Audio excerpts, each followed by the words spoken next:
अस्सलाम वालेकुम नाज़रीन, मैं आपका मेज़बान मोहम्मद शरफुद्दीन। आज हमारी खुसूसी मुलाकात है डॉक्टर मोहम्मद गौस साहब से, जो कि उर्दू एकेडमी के डायरेक्टर हैं। हाल ही में इनकी पोस्टिंग हुई है।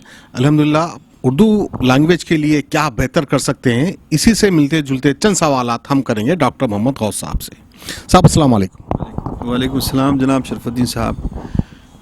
जी साहब, सबसे पहला हमारा ये सवाल रहेगा कि अब मौजूदा दौर में उर्दू कहीं ना कहीं ख़त्म होते हुए नज़र आ रही है। यानी अब जो वालिदैन हैं वो जो है उनका तवज्जो जो है उर्दू की तरफ नहीं है।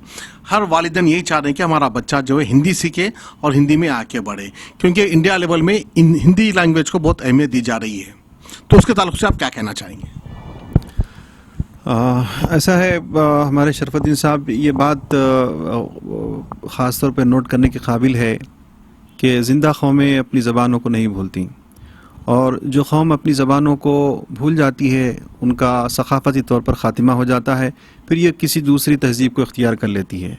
ऐसा हरगिज़ नहीं है। अल्हम्दुलिल्लाह उर्दू बोलने वाले ज़िंदा हैं, ज़िंदा रहेंगे। उर्दू ज़बान ज़िंदा है, ज़िंदा रहेगी। ये और बात है कि इसके अंदर कुछ कमी बेशी वाक़ई होती रहती है। दीगर ज़बानों का इसके अंदर बहुत ही मुदाखलत होती है। ख़ास तौर पर आलमियाना के बाद में, ग्लोबलाइजेशन के बाद में उर्दू पर काफ़ी असर हुआ है, बुरा असर हुआ है। न सिर्फ उर्दू पर हुआ है बल्कि तेलुगु पर हुआ है, और हिंदुस्तान की तमाम दीगर जो वर्नाकुलर लैंग्वेजेस है उस पर असर हुआ है। अब रही बात, न सिर्फ ज़बानें मुतासिर हुई हैं आलमियाना की वजह से, बल्कि दीगर तहज़ीबी असरात पर जो जितने भी मतलब कि तहज़ीबी कॉम्पोजिशन है उस पर भी असर हुआ है।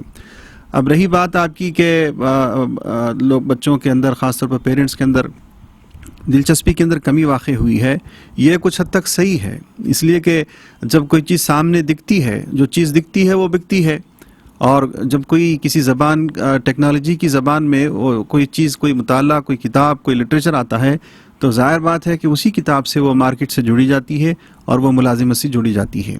अब रही बात कि उर्दू को मुलाजिमतों से, मार्केट से जोड़ना, ये हमारा अवलीन फरीज़ा भी है, और हमारा अवलीन ये हमारा फ़र्ज़ बनता है कि उर्दू एकेडमी इस सिलसिले में काम करे, और ताकि उर्दू ज़बान की तरक्की हो, तरवीज हो और उसको फ़रोग़ हासिल हो। मैं ये समझता हूँ कि आंध्र प्रदेश के तेलंगाना के अंदर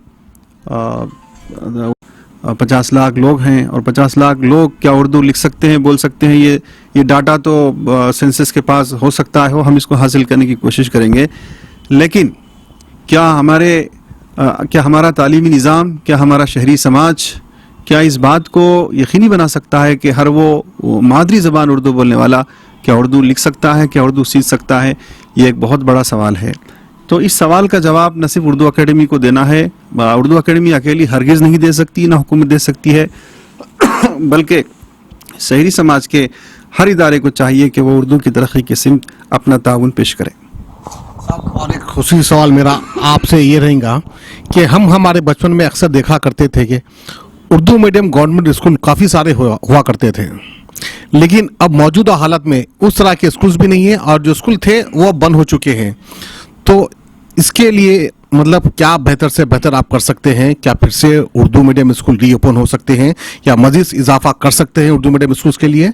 ये आप इसका जवाब दीजिए। ये बात बहुत सही है कि उर्दू मीडियम में पढ़ने वाले बच्चों की तादाद कुछ कम हो रही है।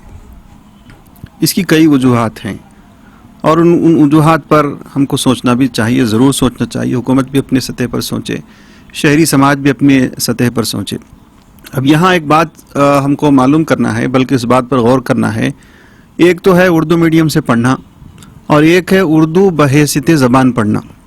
मैं चाहता हूँ कि अगर आप किसी और मीडियम में पढ़ते होंगे, इंग्लिश मीडियम में पढ़ते होंगे या तेलुगु मीडियम में पढ़ते होंगे, लेकिन बहैसियत दूसरी ज़बान के, सेकंड लैंग्वेज के, आप उर्दू पढ़िए, ताकि उर्दू एक हद तक किसी तरह से ज़िंदगी के अंदर बाकी रहे, हमारे समाज और माशरे का हिस्सा बने।